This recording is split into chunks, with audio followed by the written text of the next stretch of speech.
Hello and welcome into FTV Gamenight. I'm Pearson Fowler, and with me today is Stephen Dixon. Stephen, when I tweeted out a picture of my outfit for the show today, I didn't think you were going to copy me. Well, it's not my fault. All that's in my closet right now are blue jeans, a blue button-down shirt, and a sport shirt. So maybe it's your fault. Man with a great sense of style right there, right, Stephen? Yeah, of course. I have such a great sense of style, I don't need to change.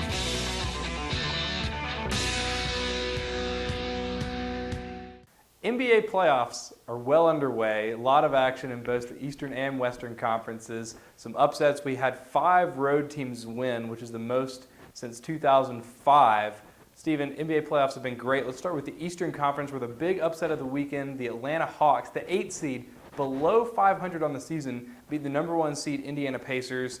Indiana's been amid a collapse for this entire second half of the season. What happened? Well, I mean, they were collapsing at the end of the season. They kind of just held on to that number 1 seed. I think Miami could have taken it from them if they wanted it. I think they probably felt that they matched up really well with Charlotte.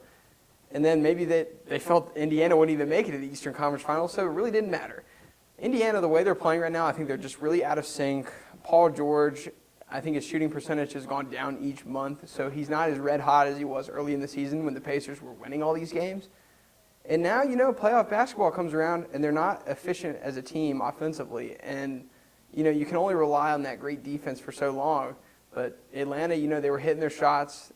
They were playing well as a team. You have to give credit to the Hawks, who have kind of had a very mediocre season. They're the worst team in the postseason. But you got to give credit to a team that went on the road, Game 1, Eastern Conference playoffs against the number 1 seed and won a game. I thought in Indiana, of all places, a tough place to play. Yeah, and I think Indiana's going to rebound in Game 2, kind of similar to what happened with Golden State and the Clippers. Golden State's a much better team than what we think Atlanta is, but I think it's going to be a very similar type of game. I think the next game you'll see Indiana probably blow out the Atlanta Hawks in Game 2 and kind of get the series back on track.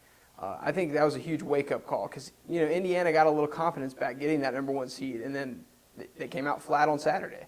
Yeah, well, I think that's an easy point that you make to say that Indiana's going to rebound. And while I'd like to agree with you, and while they are the number 1 seed, and Frank Vogel's going to have those guys ready, I think the problem is deeper than just low energy for that game. As I mentioned earlier, they've been down this entire second half of the season. Roy Hibbert is not even a semblance of the player he was last year in the playoffs. Paul George, as you mentioned, his shooting percentage has gone down each month since November. Early on in the year, we were talking about him, obviously, as an all-star, maybe even as an MVP candidate. You wake up this morning, you got to think, he's really been demoted to about a D player. He's turned into a volume shooter, 6 of 17 in Game 1, only 20 points, eating up a lot of shots, and he's not as efficient as he was. And so Indiana is faced now with the same problem that Chicago has, and that is their defense is going to be great regardless, but where is that scoring threat going to come from? Indiana had an answer for a lot of the year in Paul George, even when he wasn't at his best. And even Roy Hibbert can have some games where he can go off. Lance Stevenson can give you a little bit from time to time. But the chemistry of this team is so off. Their scorers aren't scoring. So if they're going to win a game, it's going to have to be an 85-83 kind of game because they're not scoring enough points to beat even Atlanta, as we saw last week. And I think we've seen these cold spells from, great teams. I think Indiana you consider still a pretty deep and talented team. Yeah, 1 through 10, you have to say they're about the deepest roster in the NBA besides maybe the Spurs. But the difference is a Spurs team and the Heat, some teams in the Western Conference, OKC, they can have these cold spells and still compete because they have such great Hall of Fame type of players. I don't look at Indiana's rosters. I don't see a truly great player. Like, I don't have a LeBron James or a Dwayne Wade on my roster. So when you have these cold spells, you really hit rock bottom. I think also, when you have that ceiling, I mean, we saw Indiana, they looked unbeatable early in the season. I just think, if Paul George and Roy Hibbert aren't producing the way they should be, that's a team that's just not going to win as many games as you want them to win, even though, 1 through 10, deepest roster in the league. So you think that Indiana will definitely rebound, but then they'll go to Atlanta where they've been bad not only this year, but the last couple years, ever since Indiana's really sort of been a relevant team. They're going to win. They're going to win the series. Okay, so they're not in that much trouble. They're still in trouble. You're playing it. Probably going to play a 6-game series. I'm going to give Atlanta 1 game in Atlanta, but you're going to have a 6-game series against a number 8 seed. You're the number 1 seed. You want to beat Miami, you can't be playing Atlanta in 6 games. You need to sweep them or play them in 5. It's just unnecessary energy against teams that you shouldn't really have to waste any time beating. And this momentum is just not going to help them. And honestly, if I look at Indiana right now, I think they're going to advance past the first round. I don't think Atlanta's going to go to the second round. But I don't think they can beat Brooklyn. I don't think they can beat, Chicago. I don't think they can beat Washington. I'm starting to think that the Wizards will be that team that gets to the Eastern Conference Finals and plays the Heat. Honestly, if you're a Miami Heat fan, you can go ahead and just write your ticket off all the way to the NBA Finals. It's really just Miami Heat versus the best of the Western Conference. That's the way I would look at it. Because the way Indiana's playing, that was the only team that I thought that had any chance of beating the Miami Heat. And the way they're playing right now, their strengths, they're not showing up. And no, Miami's going to exploit every inside and Roy Hibbert. And as I mentioned, he's just been just awful in the playoffs. He's not, he's not getting the minutes. He's not as effective. And Indiana, again, while not an explosive offense, a defense-first kind of team, their offense is an inside-out game. Paul George is effective when they can get in the lane, when Lance Stevenson can drive the lane, when they can get Roy Hibbert going on the inside. They don't have that inside game, and so their inside-out offense isn't working. They're George Hill, guys like Paul George, they're not getting their points from out there. Their offense isn't working. And it's a chemistry thing that I think we've seen. Is this locker room is almost, it seems to have collapsed, which is so unusual. They're frustrated, but let's think about this for a second. If they were to get to the Eastern Conference Finals, let's remember, Indiana seems to play their best basketball against teams like the Heat. I think one reason they lost to the Atlanta Hawks is I think they came out flat. They probably overestimate themselves, underestimate their opponents in games that they should easily win. That's part of being a young team, and the next step for this franchise, if they want to be a true contender in the Eastern Conference and eventually the NBA Finals, you got to be able to not just show up for the Miami Heat game. You got to be able to show up for, the Atlanta Hawks, the Charlotte Bobcats, because if you're caught napping, they're going to take a couple games from you, and maybe even the series. Atlanta, if they keep shooting well and Indiana keeps playing the way they have, I mean, why not Atlanta? It's unfortunate for Charlotte because they're the 7th seed and they get to play Miami, which isn't fair. They were the much better team than Atlanta all season, and the Hawks get to play. And they get the tougher matchup. Yeah. All right, so they're in trouble now, but not in real trouble. If they lose tonight to the Hawks, is the series over, or can Indiana still come back? It's if you lose your first 2 games at home. And then go to Atlanta. And that would give Atlanta enough momentum. I think it wouldn't be a sweep, but that would give Atlanta enough confidence that they feel that they could win one more game on the road if needed. But so tonight, that would give home court advantage completely to the Hawks, even if they were to split at home. So that's huge. But you have Indiana tonight in a must-win. Yeah, I'm going to have Indiana in a blowout. You got Indiana. I can't decide. We're up against a break. On the other side, we're going to delve into the Western Conference, which frankly is a little bit more interesting. You got to pick a team. You got to pick a team. Go. You got to pick one. In the Western Conference? No, you got to pick a team tonight for the Indiana game. I'll go Atlanta. I'm going to go Atlanta. They're going to carry the momentum. Okay, I'm taking Pacers. You got Hawks. All right, we got to hit a break. Don't go anywhere. More FTV Game Night coming up.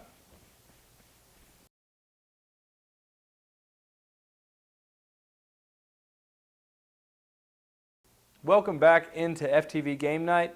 Stephen, I think there are about 5 teams in the West that you could consider to be legitimate contenders to represent the West in the finals. You got the Spurs, you got the Thunder, you got the Rockets, you got the Clippers, and I think you got to consider the Trailblazers now a legitimate threat. Needless to say, the West is a lot more interesting than the East, barring Indiana's collapse. What about Golden State? And Golden State even. You could even throw Golden State into the mix. I don't think if you put them against the Spurs or the Thunder, they could, come out on top. But regardless, 5, 6 teams in the West. A lot of interesting results this weekend. Houston won what seemed sort of like, or Houston lost, and what was sort of a lackluster finish, I feel like. James Harden looking for a foul instead of trying to make that last shot against Portland. The Clippers dropped the first game to Golden State, then come back last night and win by 40. Stephen, what's your first take early on in the Western Conference? It's so deep. You even mentioned that there's probably 6 teams deep. I'm going to go 7. We saw the Memphis Grizzlies last night go into OKC and steal one in overtime. A team that likes to slow it down. They're going to cause a lot of problems for a team like the Thunder, the Spurs, anybody. They made it to the Western Conference Finals last season, and the roster didn't change all that much. I love the Grizzlies as well. There's 7 teams, and really the only team I wouldn't consider a real contender would be the Dallas Mavericks as the 7th seed, or the number 8 seed, excuse me. It's so deep. There's such good basketball, and it only makes me think that I would like to see the Western Conference playoffs kind of be divided up so some of the teams could go to the Eastern Conference playoffs, because it's not fair. The basketball quality is just so much higher. The intensity is high. I think anybody has a shot to go to the NBA Finals out of this conference. I think every team has a legitimate chance to win on each night. And you're seeing, back and forth basketball, talent, stars everywhere. It just makes me think that the Western Conference is so much better than the Eastern Conference, and we already knew that. San Antonio, early favorites, finished the regular season 62-20 under Greg Popovich, who won another Coach of the Year award earlier this afternoon. Are they still the favorites in your mind? Well, I mean, I'd have to say so. OKC, they split with Memphis.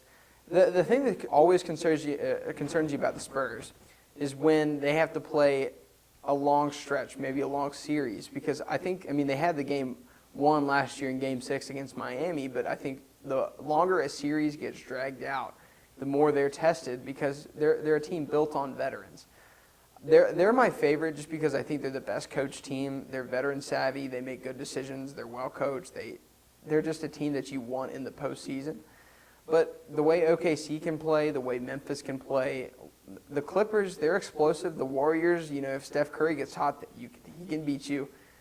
But the way I look at it, I can't pick a favorite in the Western Conference. I guess if I have to go with one, I'm going to go with the Spurs just because they did win 62 games this season. And not the Thunder for what reason? Just because the Spurs are so good? Because I feel like a lot of people with how the Thunder, granted the Thunder did are the lose one to team. the Grizzlies, but you still have Kevin Durant, who's going to be this year's MVP. Russell Westbrook's playing as well as he's played all season. It all depends on how the tone of each game gets decided. If the Spurs come out and run their offense at will and slow the game down in some ways to where Kevin Durant can't get in a real rhythm and they have to rely more on harder, more difficult shots, I like the Spurs, and I like their experience, and their roster. Their bench is great. But at the end of the day, you have to consider that Oklahoma City, as long as they stay healthy, as long as Westbrook is there, that's a team, too, with their athleticism, the Spurs can't really match up with. That's what makes the Western Conference so hard to decide, because every team's a little different, but each strength is about the same. I don't think you could guarantee that the Spurs could beat a number 6 seed in the Western Conference Finals. It is ridiculously hard to pick. I think we're going to have a lot of Game 6s and Game 7s in this year's playoffs. It's very deep. I could even see the Mavericks stealing 1 or 2 games back at home later in the series. With all these great first-round matchups in the West, I think we all agree that the Trailblazers and the Rockets is the most exciting. I'd be surprised if that didn't go to 7 games. And it looks like the Trailblazers. It looks like they're evenly matched, but it looks like the Trailblazers. Not to say that they're a dark horse, because obviously they're a good team, and really, like we've said several times, any team in the Western Conference could win it all. But the Trailblazers look dangerous. LaMarcus Aldridge and Damian Lillard put on a performance that was reminiscent of Michael Jordan and Scottie Pippen when they were at the Bulls. It was just phenomenal. Wouldn't go that far. Aldridge scoring 46 and 18. Lillard adding another 31 to that. If these two can stay playing at this insanely high level, I think that's a hard duo to stop, even for a great team like the Rockets. Yeah, I think the Rockets are. I think the key in this series is definitely going to come down not to James Harden. I think he's going to get all the points that you need him to get. He always scores a quiet 30 points. He goes to the line so much, he can dictate the game that way. It's all going to come down to Dwight Howard. I mean, his rebounding, his ability to stop LaMarcus Aldridge down low, and the other post presence that the Blazers offer. It's all going to come down to what Dwight Howard can do at that end of the floor, offensively and defensively. The question is, do you think he can step up enough to where the Rockets can advance? Sometimes I always figure that Dwight Howard kind of he shrinks in the big moments. It's always been a question mark throughout Howard's career. I think he's got the guys around him where, as you mentioned, Harden's going to score a quiet 30. And while it might be Dwight that makes the difference, it's not going to be the entire game and the entire series that's on his shoulders. I think he's had a good year. His first, didn't have a bad first game other than fouling out, which I think we all agree was a somewhat questionable call. But I think he can do enough. But I don't think this is up to the Rockets. I think this is, obviously Portland took the first game. This is going to be theirs to lose. They stole one on the road. They're going to have 3 games at home. They're in a position now where they're going to dictate the rest of the series, obviously, having that one win. And again, if Lillard and Aldridge can stay hot, I don't see how they can lose. It's offense against offense. Yeah, and recall this, that Portland's probably one of the toughest places to play in the NBA. Crazy fans, crazy atmosphere. They haven't been in the playoffs in a while. You got to watch out for that too, because if they get up 3-1, it's going to be difficult for the Rockets to come back because it's a 2-2, 1-1-1 format. So that means they go back to Houston for one game, and then Game 6 is back in Portland. It's going to be crucial that the Rockets can steal one back in Portland. If they fall behind 3-1, I think the series is over. Even if it gets to Game 6 or Game 7, it'll just wear the Rockets out, and I think the Blazers will take it. All right, we got to hit one more break. On the other side, a lot of interesting rumors, the coaching carousel starting to turn in the NBA. You don't want to miss this.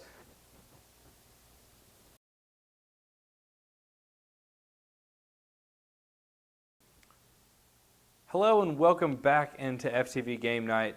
For our audience in Canada minus Toronto and in Minnesota, the Stanley Cup is going on right now. But we're not going to talk about that. Instead, we're going to talk about the NBA coaching carousel, which has recently started turning. Earlier today, yesterday, Mike Woodson of the New York Knicks got fired. Steve Kerr has been linked with that job. Came out today saying he was hesitant to take it. Steven, what's your first reaction to hearing this news? I'm not shocked at all that Mike Woodson got fired. The Knicks were terrible this year. 30 minutes of SportsCenter each hour. It was just devoted to how bad the New York Knicks were and how Mike Woodson was going to get fired and how Phil Jackson was going to come in and be GM for the team. So you can't really be surprised that Mike Woodson's gone. I feel kind of bad. Not surprised, but that was a bad roster he was working with. Banged up, Carmelo dealing with that shoulder injury all season long. You have a cast of characters with Amari Stoudemire, Carmelo Anthony, J.R. Swag. That have proven that they don't play well together. This is the Knicks team that's never been great. None of those guys play well with anybody. That's the whoever built the Knicks like this, that's who's at fault for this. Mike Woodson kept this ship afloat. I'm not surprised that they fired him. Do I agree that they should have fired him? No. I think Mike Woodson's a great coach. I think he's a great coach. I think it's fine to fire him because I think you need just to sort of catalyze that change. And while it may not be that getting Woodson out of there is the answer, because I don't think he was the problem, I think you're going in the right direction because you're starting to change everything around that organization. We don't know if Melo's going to stay in New York. We don't know the future of a lot of these players. So I think it's a move in the right direction. I'm fine with firing him, but I don't think it was his fault. He'll find another coaching job. No, it was just the fault of the New York Knicks organization. They've been a train wreck, let's say, for the last 14 to 15 years. They don't know how to operate and win games consistently. Yeah, they go to the playoffs every now and again, but they don't win playoff series. They're not consistent winners, and the reason why is that the way they construct their team, the way they operate as a franchise.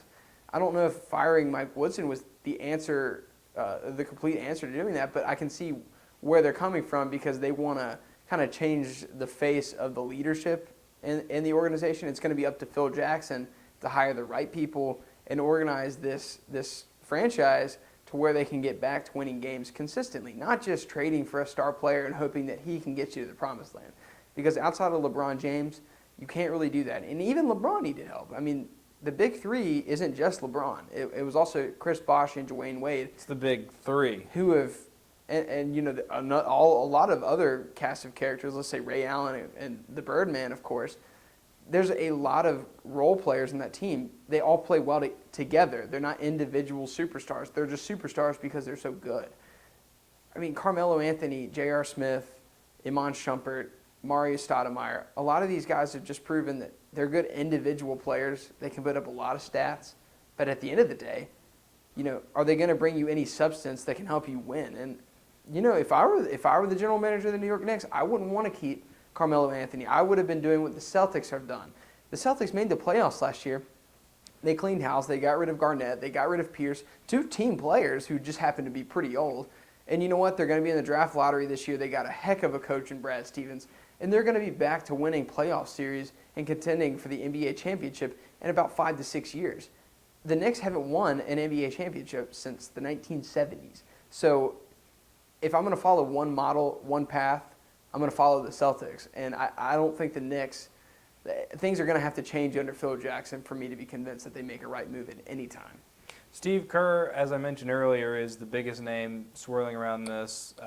Do you think that, well, obviously the Knicks want him because Steve Kerr is going to do a great job if he comes back to coaching wherever he ends up coaching. Did a fantastic. If you're Steve Kerr, do you want to go back? Do you want to go to New York? Lots of pressure there. We talk about LA being the toughest job in the NBA. I think it's the Knicks. I think they're under more scrutiny because people talk about impatience. I mean, the Lakers won a title a few years ago. The Knicks have been waiting for a title since the 70s. That's a team that I just think you're almost setting yourself up for failure no matter what you do unless you win a championship. But for that reason, if Steve Kerr does, really anything, if he gets them into the playoffs, obviously it's an improvement over what happened this year. Do you not think it's an easier place to be? You have talent like Melo, like Amare, Iman Shumpert, guys like that who you can keep or deal and, try and get some better players in return. Almost anything is going to be an improvement over the next year, this year. And I feel like that's got to be appealing as opposed to maybe going somewhere bigger that has where he actually has an expectation. You mentioned an expectation just insofar as the Knicks haven't won anything in 30, 40 years. You saw with Mike Woodson, they immediately fired him just because they didn't make the playoffs this season. The Knicks were expected to be a playoff team. Did they have a playoff roster? A lot of people disagree with that. They just didn't play well together. And I don't think it was Mike Woodson's fault. There were just a lot of expectations put on the head coach of the New York Knicks. Same thing is going to happen to Kerr in terms of expectations. Whether or not he's successful is a different story. Do I think Kerr is a good fit for the job? Yeah, I think he's going to be one of the best personnel guys, one of the best coaches because he's a great basketball mind. And a lot of former players like Mark Jackson, Doc Rivers, a lot of former point guards turn out to be pretty good NBA coaches. I mean, if you want two model NBA coaches, I just listed them right there in Mark Jackson, Doc Rivers. I think the only thing that he's going to really hesitate with are the New York expectations. I think he should take the job if he's offered it.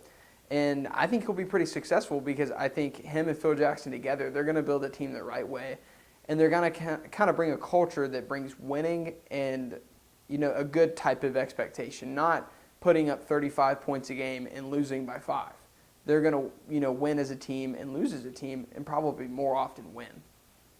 Yesterday, Bill Simmons came on The Herd on ESPN Radio and threw out basically a couple of names, said that maybe while it's not likely, there's a chance that if Houston ends up losing to Portland, that Joel McHale could be out. If Golden State ends up losing, that his time, Mark Jackson's time could be up. That there could be some other higher profile, which is ridiculous job to me. I think it's ridiculous, but I trust Bill Simmons. He wouldn't just say these things to say these things. There must be some credence, some substance behind this. Do you think Steve Kerr is going to maybe wait it out to see what happens, even in the first round? Just to see if any better opportunities open up. Yeah, I mean, I don't think if he weren't employed by TNT in a really comfortable, high-paying job, he probably would be very quick to take the next job. But don't be surprised if he just kind of waits out and see what's going to happen with the Rockets, what's going to happen with the Warriors. Those are places where expectations by the fan base are not as high, the media pressure is not as bad, and the talent pool is better. I mean, when you love Steph Curry, when you love having Dwight Howard, James Harden on the team. As opposed to problematic ball stoppers like Carmelo. Yeah, and you are playing in a tougher conference. But, I think the Houston Rockets are in a good position to win.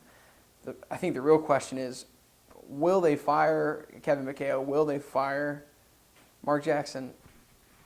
That's really reaching, I think. I'd be surprised, but again, with how we've already seen the first couple of games turn out in the first round, there are going to be some upsets, and there are going to be some upset people in several of these organizations. But that's all the time we have for today. Thank you so much for tuning into FTV Game Night. This is our last one of the semester, but be sure to tune in and catch Stephen Dixon and Christian McMullen doing their draft special also on FTV2. Big thanks to everyone that's helped out this year. Chris, Stephen with me, Julia Cooper, obviously. It's been great. Thanks so much. We're on a 9-month break, and we'll see you in August. Here's Taylor Collins with the Furman Sports Update. I'm here with Lauren Collier, a senior and co-captain on Furman University's women's softball team. This weekend, they took the series from the number 1 ranked team in the conference, Georgia Southern. Heading into this weekend, Furman was ranked kind of in the middle of the pack with a 7-4 conference record, whereas Georgia Southern had kind of tiptoed through conference play with an 11-1 record, only 1 loss in conference play. Lauren, coming into this weekend, you knew it was going to be a tough series. How did your team both mentally and physically prepare for this weekend? Just like you said, we knew that they had only had 1 loss under their belt, and we knew we were going to have to fight for the wins. And so all week at practice, coaches kept hammering us what Purvis likes to throw for Georgia Southern. It's just outside and up, and we really practiced it hard. And once we got to see her in the game, we just took care of business. Yeah, that you did. Well, as you mentioned, Sarah Purvis, she's kind of a hoss, so to speak, on Georgia Southern's squad. The pitcher, let's just take a moment to kind of recall her accolades that she has, accomplished at Georgia Southern. She was the pitcher of the year 2013 and the 2012 season. She was preseason pitcher of the year for the 2013 and 2014 season, and she made first team All-SoCon as a sophomore and as a junior. She also holds the school records with a number of strikeouts for 1 season as a pitcher at Georgia Southern with 256 and is only allowing a 1.6 ERA. As a batter, that's tough to know coming into this series. How did your team kind of mentally prepare, as a mindset of a hitter as to how to conquer her when you step into the box? Yeah, those are quite the accomplishments, but just all fall and preseason up until now, we've been hearing all about Purvis here, Purvis there, like on the SoCon website from our coaches. Whenever we prepare and practice, it's always Purvis, you're going to see this, and be prepared for that. And so I think it's just like we were really determined to beat her, and instead of hearing about Purvis, we want to hear more about Furman softball now and how we're making a name for ourselves and finally coming out on top instead of Georgia Southern. Definitely. And, you as a pitcher in that first game of the series, pitching 10 innings, kind of take me through that first game. 10 innings as a pitcher is, long in itself, but in that last inning, Georgia Southern went up 4-2 with some, controversial calls that could have gone either way. How did you, will yourself to push through and finish that last inning, and then what was the mindset and the vibe heading into the dugout for what could have been Furman's last at bat? Well, being the home team, I knew that we had 1 more at bat. So once they went up by 2 runs, I knew I had to hold them just at 2 runs and hoping that they wouldn't get any more. And with those controversial calls, it was tough. Giving a good team like that 5 outs in an inning is something that you don't like to see in times like that. But I knew coming in off the mound, I was frustrated, but I knew we had the energy and the momentum, and I knew that my team was going to have my back. And also starting a runner on second in the 10th inning, I knew that we were easily going to score that first run, and just getting 2 more to beat them, I think we were able to do well. Yeah, definitely. Coming out with the win, Furman won that first game of the series 5-4. And with that win, Furman put up the most runs against Purvis that any team had put up on her all season. And released today, Lauren Collier, Pitcher of the Week. Congrats. The 10 innings in the first game, and then coming and throwing the third game of the series, a shutout with the 2-0 win. How does that boost your confidence for, the last couple weekends of your senior year and heading into the tournament? It definitely helps my confidence. Last year going in the series against Georgia Southern, I pitched against them the first game, and they hit me pretty hard, and they didn't see me the rest of the weekend. So coming in this year and kind of redeeming myself and throwing good 2 games against them, and they weren't able to touch me very well. I had good defense behind me, but nothing like last year. It definitely helps my confidence as well as the team's.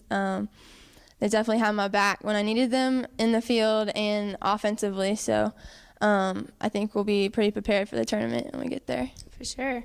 And I'm sure, heading into this weekend, you were aware of the Georgia Southern, how hot their bats had been all preseason and even into this season, with 7 of their batters batting over 250. What was your mindset as a pitcher when you stepped onto the mound as to how to pitch around these girls and how to defeat them on the mound? Yeah, like you said, they had good batting averages, like 1 through 7, or I don't know how many, but also just being the #1 team ranked in the conference and us being kind of the underdogs, we knew that going into the series, like, we really had nothing to lose, and they kind of had everything to lose. So that kind of helped us just, like, play as hard as we could and play every play like it was our last and just give it all we got. So. And with the series win over Georgia Southern, it gives Georgia Southern's pitcher Purvis her first 2 consecutive losses in a series since March of 2013. So that's a pretty big accomplishment in itself.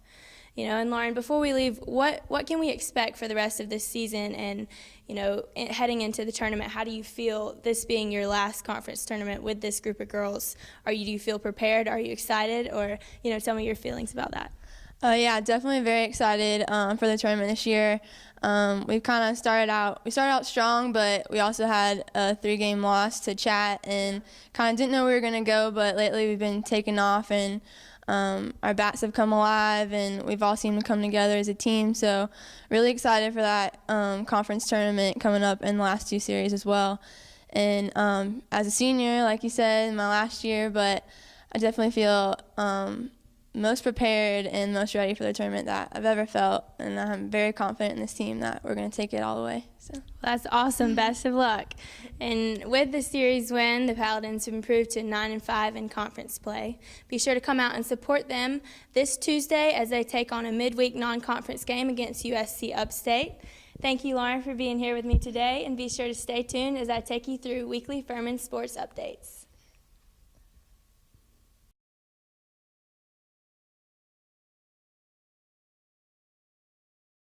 As much as I'm impressed with the playmaking ability of Manziel, Bridgewater's even got some potential. I got to say, Blake Bortles, I think, has the strongest arm in this year's draft by a long shot, and there's a lot of value in that. No, I have the strongest arm in this year's draft.